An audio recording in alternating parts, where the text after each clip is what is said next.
Don't say anything stupid until.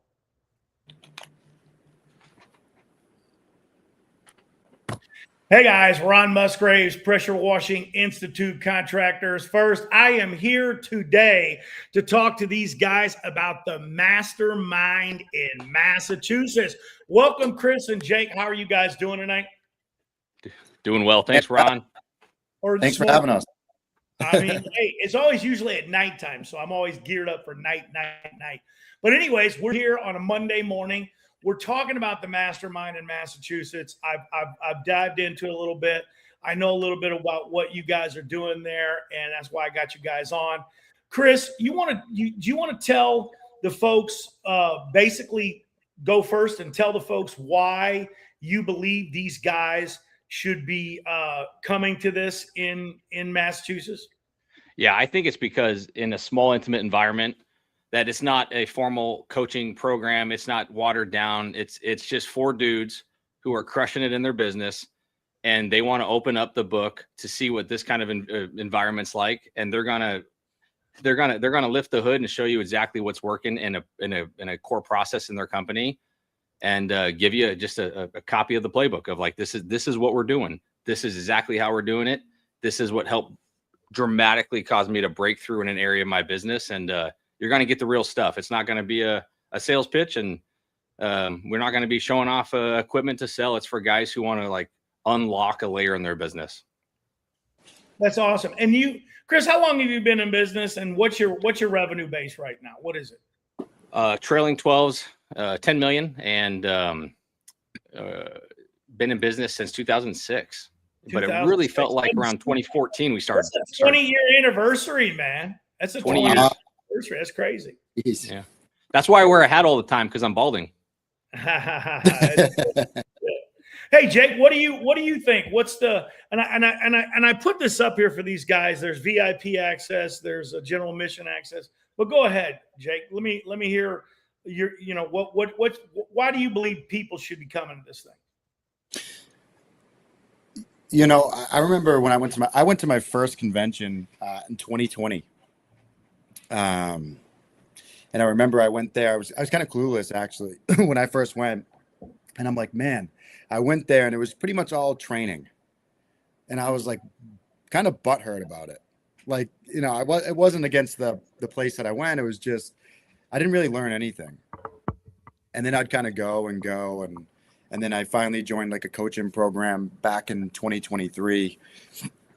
And I had this like private mastermind event, and I just learned so much from it, so much from the people. And I feel like the people that went there, they wanted to get better and they wanted to learn.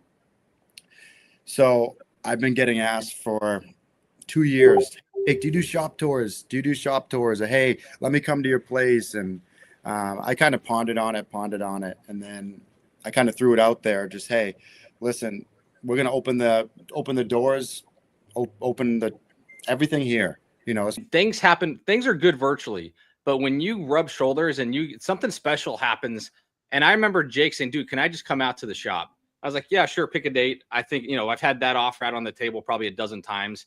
Once or twice, a guy like Mike Kinderleiter will come out because there was something, you know, when we were in a group together, you know, we were specializing and really forging ahead in one particular area that he wanted some help on. But outside of the really special situations, like most people just kind of let that invitation fall by the wayside. Jake booked the ticket. We came and kicked it for 12 hours.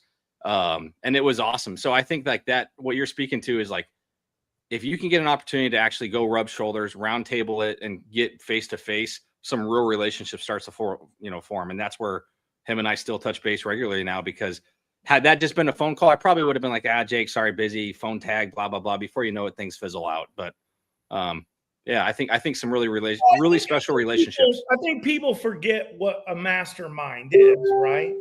It's not about the three kings that are giving this information at this event. Yep. It's about collectively, you know, that old cliche, you know, two heads are better than one. You know, when you get in the room with other entrepreneurs, you know, like everybody says, you don't want to always be the smartest guy in the room, right? And I don't think people realize this, that, you know, you're doing $10 million Jake's doing $4 million, and the other speakers are doing several $1 million. They don't realize there's going to be some guys sitting in the room that are doing $20 million, that are doing $25 million. Because I know a couple of them that are thinking about coming. Yeah. And when you can get in that room, that collective brain trust and that access to that network is just the most powerful thing that will change the trajectory. It did for me. So that's why we're trying to replicate it. And all the steps, right? Like, Kris, you're 20 years into this, man. And I'm not saying you forgot, you forgot what it took to get there. Okay. But you're certainly not like the Luke kid in Ohio that's doing $3 million, has only been in business for, a couple of years, and the kid's only 22 years old. I'm no spring chicken. Right. And I never discredit this because guys always say, well, these young guys don't know what the hell they're doing. Some of these younger guys are understanding the scalability with all the technology better than somebody my age, because most of the guys, I'm not saying me, but most of the guys my age don't play with it. They're just they're stuck on, their yard signs, throwing a couple of flyers. Yep. They got enough reoccurring work or enough repeat business that they're comfortable. Get a little comfortable. And this young kid comes in. He's in college. Next thing you know, he's got one truck, and then you blink, and the guy's got 8 trucks. And so I don't. I guess it's like, don't judge a book by its cover, right? Whether they're an old guy or whether they're a young guy or whether they're your guys' age. I mean, but I will tell you something you all have in common right now. You guys right there. There are a lot of guys your particular age between the 30 and the 40, I don't know how old you are, Kris, but I'm assuming you're not more than 40. And that's an assumption. So if you are over 40, I just turned 40. Yeah. You look good. You look good, man. And so, it's an abundance of guys, I think, right now in that pocket, because I think that you had enough experience and then you were able to embrace the technology, where the older guys that have been doing this for 35, 40 years, it's got to be hard. They just couldn't do it. You know what I mean? Yeah. Because you guys weren't necessarily born without you weren't. I remember being the spring chicken, like these guys who were launching, because like Google organic search, and I'll be brief on this, but like in college, I was taking an e-commerce class where I had to go and build someone in the community a website. And I had a window washing hobby, and a lot of guys don't know the story, but like I used to go shop and like price shop all the time, every time I'd see a flyer. And I called this guy Brian up, and I remember like, it was like almost like a divine intervention that like mid-ring, I had to change a heart to be like, dude, stop bullshitting this guy. Like just be, and I just asked for help. And then I ended up building that guy a website. He ended up becoming the guy that subbed me like 70% of my revenue for the first year and a half. And without him, I wouldn't have been in the business today, because I was just going door to door washing windows, and I would have tapped out. Like door to door is great to cut your teeth and learn some sales. It's just not scalable. And, but I was the guy that was like building my website back, and that's an old story, but let's move on from that. But my largest customer when I started was another pressure washing company. Isn't that crazy? Yeah. Retail. The two boys from Reno that started the giant cart cleaning business that is worth probably as much as Fleet Wash right now. They're probably bigger than Fleet Wash, which everybody thinks Fleet Wash is the largest company because it was publicly traded. So we all know their $750 million number. But Retail One was a private company, so people don't realize, it's not reported. They don't have to report their. It's like in and out. No one knows they're doing billions and billions and billions. Yeah, and they don't have to report it.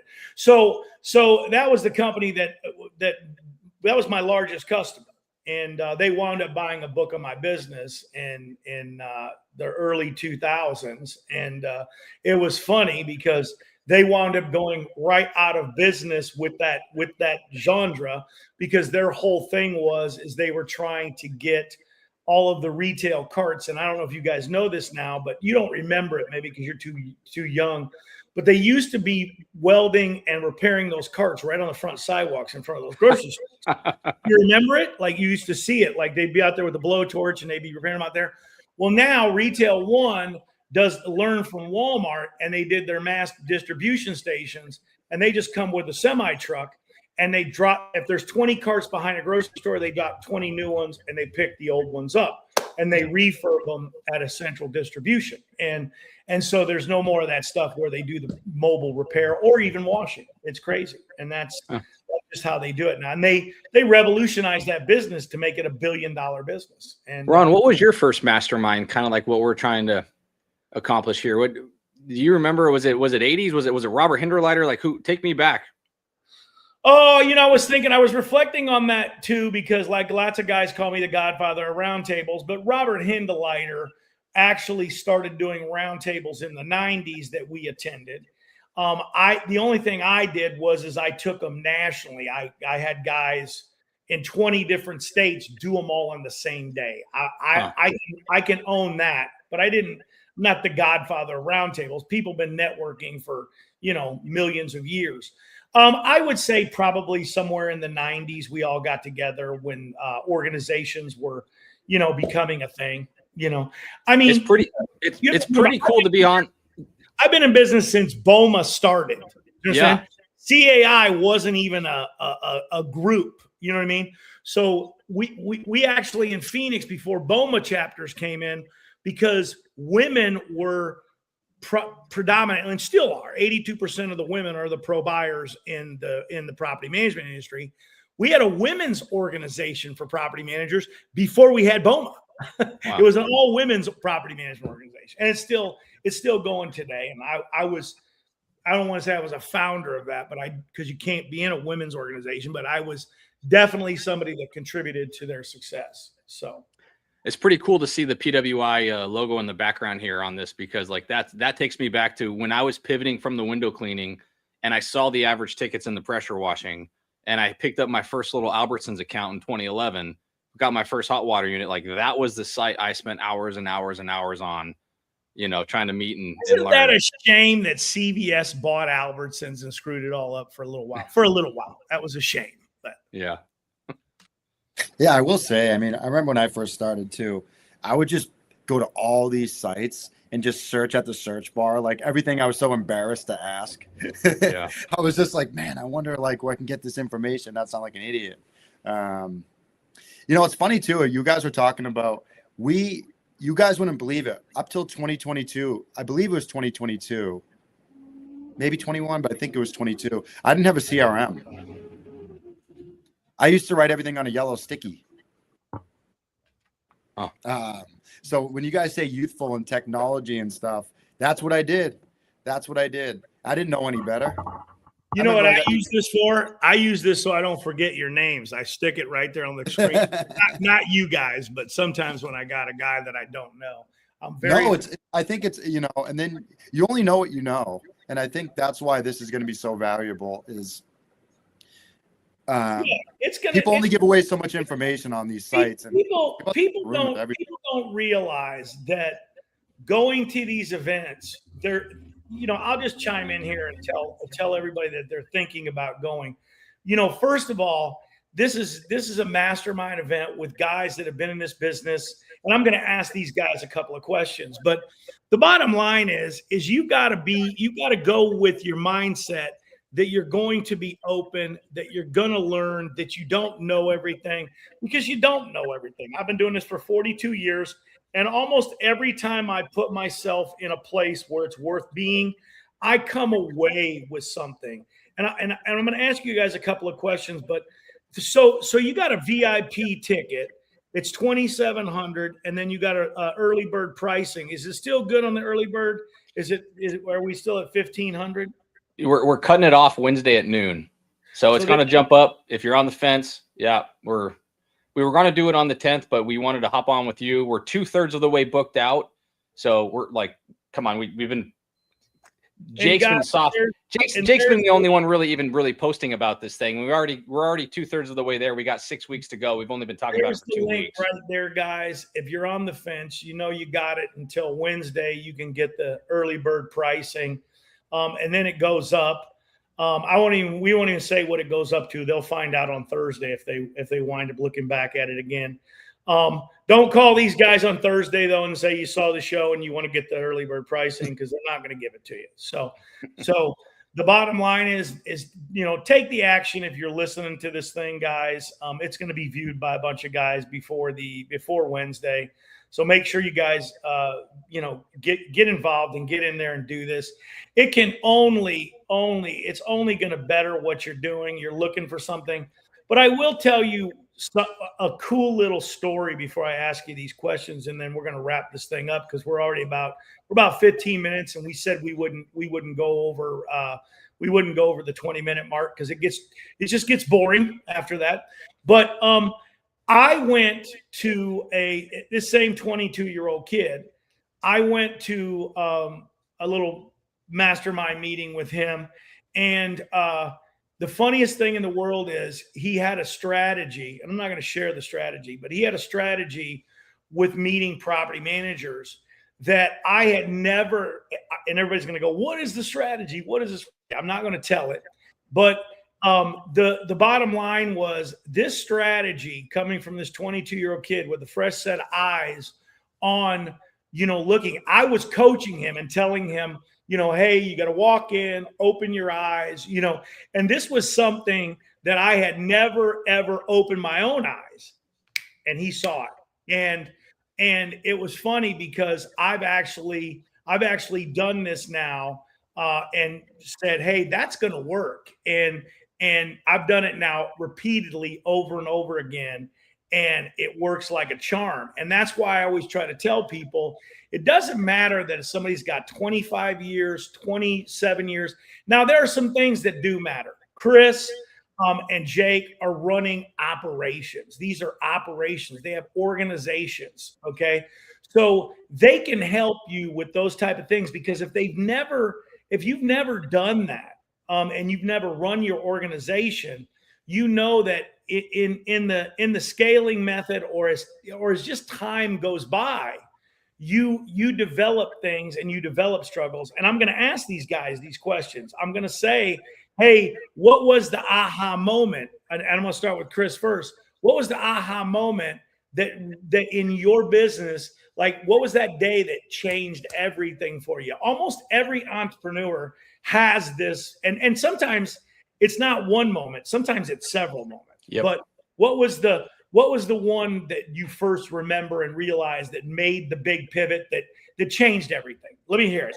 Totally agree. There's several of them, but the first and loudest one that comes to mind is I remember kind of in the morning, kind of doing the morning routine and popping up an article in 2013 or so about the valuation of Netflix over Blockbuster. And it was the moral of the story in the article was the power of recurring revenue. And up until then, I just felt like I was stuck with no vision on like, how can this thing grow? So anytime like people asked what I did, it was this like quasi sheepish, like, oh, I'm, blah, blah, blah, pressure, like I downplayed everything, even though at that time we were probably doing $700,000, and it just, I wasn't really proud of what I was forging towards and building. And I didn't have that ambition show. But then that article unlocked something in me about this industry that made me realize, man, there's a lot of power. Like there's a lot of shit that stinks over here too, but there's a lot of beauty in that. Like everything will always get dirty in this broken world. It'll never stop cleaning, having a desire or need to be cleaned. And that there's a systematic way to go and build a team and a culture and an operating system that can grow revenue year over year. And that article for me was kind of like this big seed of belief that I needed in my life that like, dude, stop being like, for myself, a coward about like, am I doing this? Am I not? Like, we're kind of good enough to be where we were, but I wasn't committed. And so like, if I can just briefly say, if you're not open-minded to being committed about your business, you don't have to be committed because like, I think there's an element of like, we all believe, but like help my unbelief, as the big book says, but if you're not open-minded to at least, is there a version of you that wants to be fully committed in your business? Don't come because this isn't for you. You know what I mean? Absolutely. Absolutely. If you're not willing to search that out and you're not ready for it, like we were saying at the very beginning, this is not a beginner's camp. You guys aren't going to be showing people.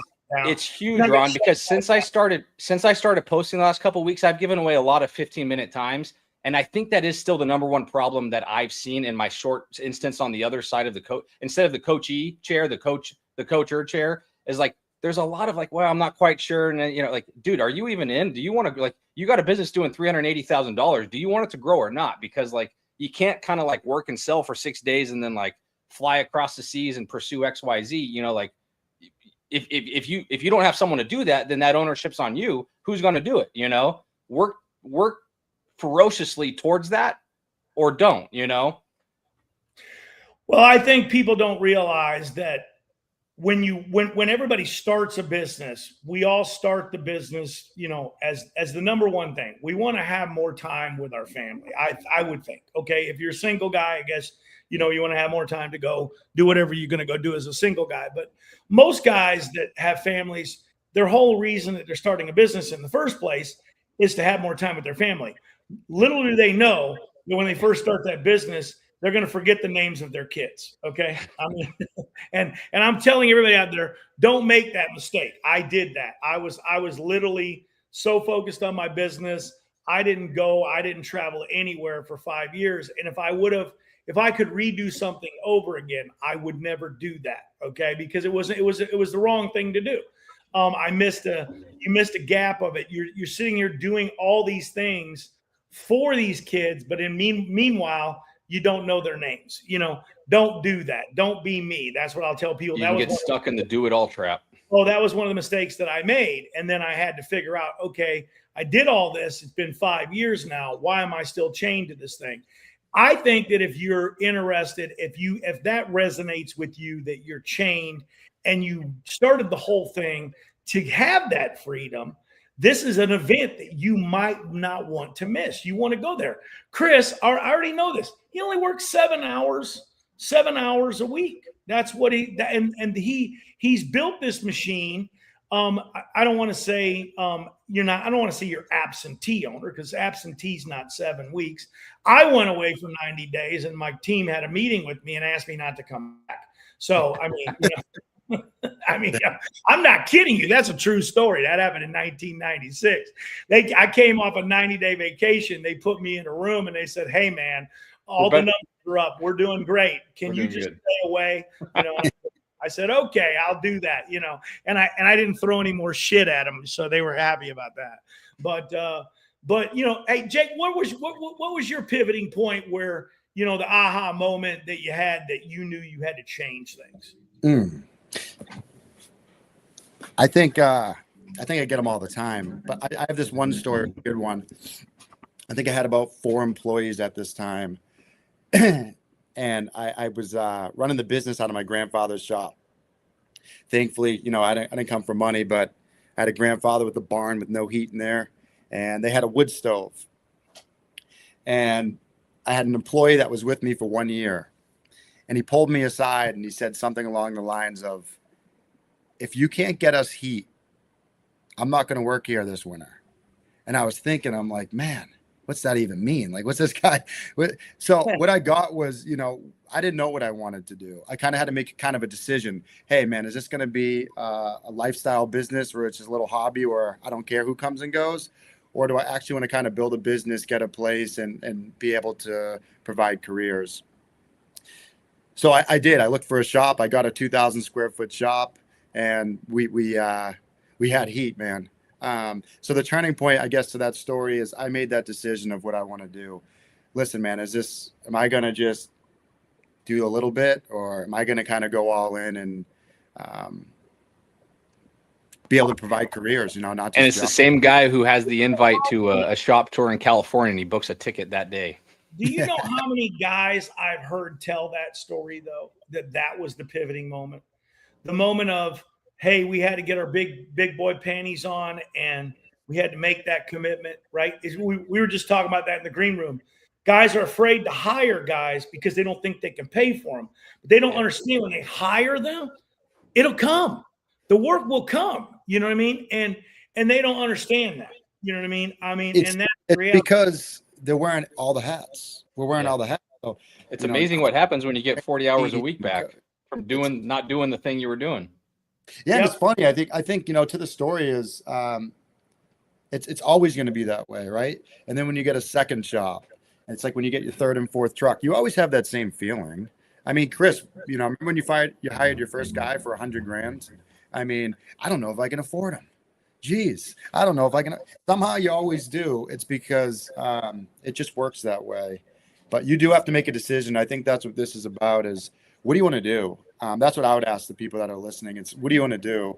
And if you're lacking a little belief, come borrow a little of ours, man. Sometimes it's contagious like that. It helps. It really does. And I know I got that first from a guy who challenged me at an event to get up to Michigan. And if I say his name, we'll all know who he is. But it's life works like that. Did you chop any wood? Dude, I grew up from a wood cutting family, so chopping wood was that's no easy. That's nothing for me, man. But to the story is, I do remember that. I was thinking about that story the other day, and I've been moving quickly. I kind of have big goals myself, and just like everyone watching. And that was it for me. And I realized, like, hey, it's not about me anymore. It's going to be about everybody. It's going to be about the team, and I have to do what's best for everyone. And okay, I didn't ask you guys this one in the green room. I'm gonna start with Kris so that you got a couple minutes. To think about this. We're gonna close on this. Okay. First and foremost, guys, this is the Mastermind in Massachusetts. I've got the link there. It's in the thing there. You guys can see it. You can go down and click on it. The bottom line is, Kris, and don't make this 20 minutes because we're already over like 6 minutes. But listen, Kris, where do you see yourself in 10 more years? And if there's an exit, tell us. Whatever it is, whatever you see yourself in the next 10 years, where do you see yourself? Where do you see yourself revenue-wise, size of the company? What genre you're going to focus and stay in the lane? Give me the 2-minute version of that. I want to take down Fleet Wash. Okay. So, and I know that that's a tall order, and that's probably beyond the 10-year vision. Our 10-year vision, though, is a $100 million company spread across the United States. Our emphasis and our strength, our superpower, if you will, is in the marketing and inside sales team. We still have a third of our business as recurring revenue because of what we're able to do with direct sales, but also a post-service sales process. It means make the phone ring and then resell to that guy. But I want to nip at those heels and I want to scare those guys. And I love Philip. I've talked with him many times and he's flown out and we've chatted and they've made some offers, but nothing that I want. So I think there's an exit one day at KC Power Clean, but much, much bigger than what we've entertained in the past 6 years. And yeah, man, I want to be a force to be reckoned with. I want to put the team on the map because there's a lot of good people that deserve to win there. For me to do that, I got to keep raising the vision and the ceiling, so that way they got room to breathe. And let's step into those shoes. I think that's great. I think 100 million. I think that if I'm still alive, we'll be doing that interview in 10 years. I think you'll easily be doing 100 million. What do you think, Jake? Where do you see yourself in 10 years? So I think 10 years is a little far for me, if you don't mind. I actually just read a book called Vivid Vision with Cameron Herold. And I just created a 3-year. So the 3-year for us is 20 million. And I can't say the word sell. I don't know. I don't know yet down the line. But that's it, man. I don't want to go too far past that. I think it's too far for me to think about. I don't want to say the word sell, maybe partner. Who knows? Maybe we go down the franchising route. I'm unsure. I think right now. We've both got a plan, though. I mean, most people don't realize this. I look 5 years ahead. That's my deal. I'm 5 years out. And I'm on my last 5 years, guys. Congratulations to me, man. I'm on my last 5 years. So I got 5 years, and I just want my thing's simple. I just want to put another $1 million worth of reoccurring revenue in the bank after the next 5 years. That's it. That's a simple go. Yeah, it's too hard. I mean, so if I could answer it, 3 years, Cameron Herold, Vivid Vision, $20 million bucks. We'll have about 4 or 5 locations. That's good. That's a good goal. That's a good goal. And it's good. And everybody goes understands it. That's what you got to do. I mean, and that's the kind of things you're going to learn at these events is that planning is not just about what you're doing next week. You know what I mean? Like you have to have a bigger vision. You have to have a bigger goal. And we all know this, man. You got to have that team. We didn't get a chance to talk about it, but maybe we'll catch something next week. If we do this again, maybe we'll talk about, give these guys a little bit of insight about what the leadership is going to look like at the Mastermind in Massachusetts, because we all know that ultimately that's where everything starts, with the leadership, and not just out of you guys, but the people that are in your organization. You've got to have in your organization. And I always try to tell people and try to add a lot of value. Sometimes that leader is staring you in the face and you don't even realize it. And you've got to recognize that as a successful entrepreneur. Everybody always goes and listens to Elon Musk, where he says, I don't care if somebody went to college. I don't care if they know how to build a rocket. You know, sometimes I'll take the guy that doesn't and I'll make him a rocket builder. You know what I mean? Because he has the wherewithal and the ability and all the tools. Because we all know we all know if we train people, the last guy we want to hire is the guy that tells us he's had 5 years experience in the exterior washing business, because there's so many bad habits you got to break this guy from that you don't want him. You know what I mean? And is that true, Kris? Come on, it is. It's so rewarding. One of my favorite books that I've ever read is called Traction by Gino Wickman. And in the last page, he describes the road to Hana, and that the moral of that story. It's one of the best one pages I can read in the business. And the moral of it is, like, when you get to Hana, it's actually not that glamorous, but you'll remember every part of that journey on the way there. So don't overlook that, what you're talking about, the people you get to build this with, who they become, who it forces you to become, because that's what life's about. I used to be so risk adverse. So if you're a little bit timid at this, I get it. Maybe this one's not for you, but if you're willing to make the decision and step out in faith and in risk, it's a good spot to be, because you're going to forge a new way, and it's going to require you to become that person you need to be. So thanks for having us on, Ron. I appreciate it. No problem, guys. All right. Well, hey, hopefully we get on again. Appreciate you guys. Mastermind in Massachusetts, guys. Thanks for coming on, Jake. Thanks for coming on, guys. Thank you. We'll talk to you guys later, and we'll see you guys later. Ron Musgraves, Pressure Washing Institute, Contractors First, and check out nationalcleaningexpo.com for all the events and the free events coming up.